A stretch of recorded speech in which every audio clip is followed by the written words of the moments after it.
Okay, so let's go ahead and transform some secant and cosecant graphs. And as promised, what I'm actually going to do, rather than graphing the secant outright, I'm actually going to consider 2 cosine of 1/2 x. And then once I analyze that using earlier chapter 4 material, we'll be able to get the secant graph by using the reciprocal idea. And plus I'll have all of its important data points within one full rotation and everything like that. So that's the way I'm going to choose to do it. If you find another video that kind of is more helpful and you like to point plot like I did earlier, remember all those points, be my guest. But in this case we have a equals to 2, so we know there's an amplitude adjustment, and c is equal to 0, so there's no shifting up or down. So that's the stuff that impacts y. As far as x is concerned, b is equal to 1/2.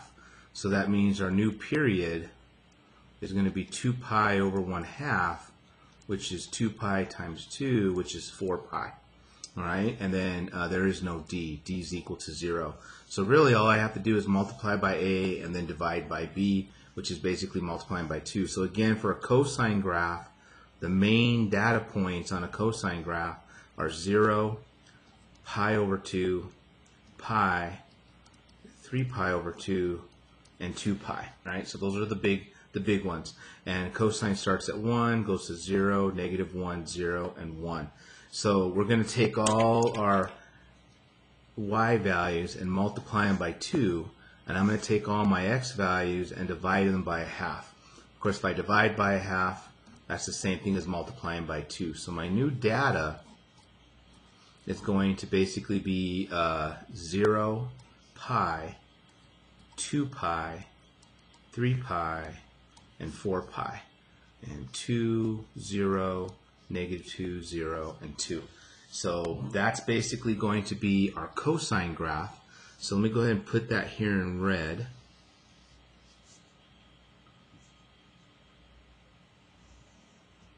Okay, so we're going to pi, and 2 pi, and 3 pi, and 4 pi, if I wanted to, 5 pi, and 6 pi, and we can even go -pi. I'm just trying to get as many intervals as I can.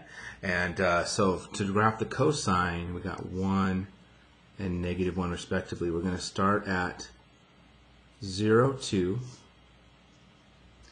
and then pi, 0, 2 pi is at -2, 3 pi is at 0, and 4 pi is at 2 again.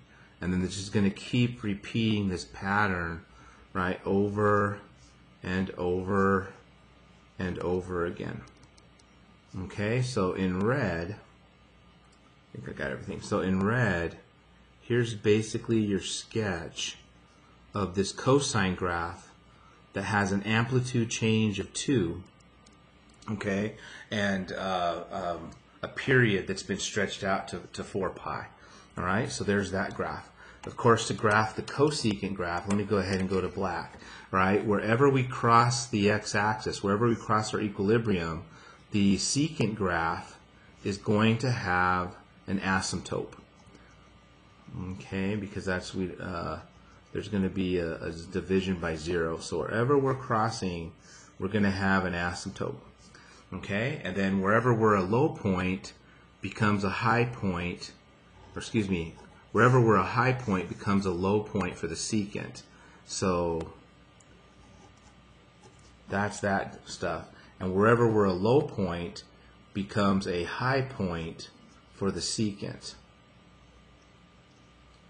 Okay, and so we've got all the important pieces of this particular graph, and we can answer a bunch of questions. But I've got where all the asymptotic behavior is happening, right, at all, it looks like odd multiples of pi. And then it looks like we have high points, right, 0, 2, and 4 pi 2, and 2 pi -2, and 6 pi -2. I've got all the important data points for 2 secant of 1/2 x. So it's a pretty cool trick to try with regards to graphing that. And it's a nice review of what we did in cosine. I got a feeling that you guys are pretty comfortable with that. So why don't we use that to basically help us graph secants and cosecants.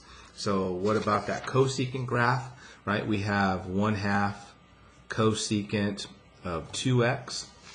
So again, to graph this graph, I'm going to consider the 1/2 sine of 2x, right? So let's graph the sine. Important data points for sine. Oops, before I get there, A is 1/2, so we have a vertical compression. C is equal to 0, so that's the stuff impacting y. B is equal to 2, so our new period is going to be pi, right? And there is no D, and that's the stuff that's going to impact x. So for sine, taking our core values on a sine graph, 0, 1, 0, -1, and 2 pi 0, what I'm going to basically do is take all my y values and multiply them by 1/2, and I'm going to take all my x values and divide them by 2. Of course, if I divide by 2, that's the same thing as multiplying by 1/2.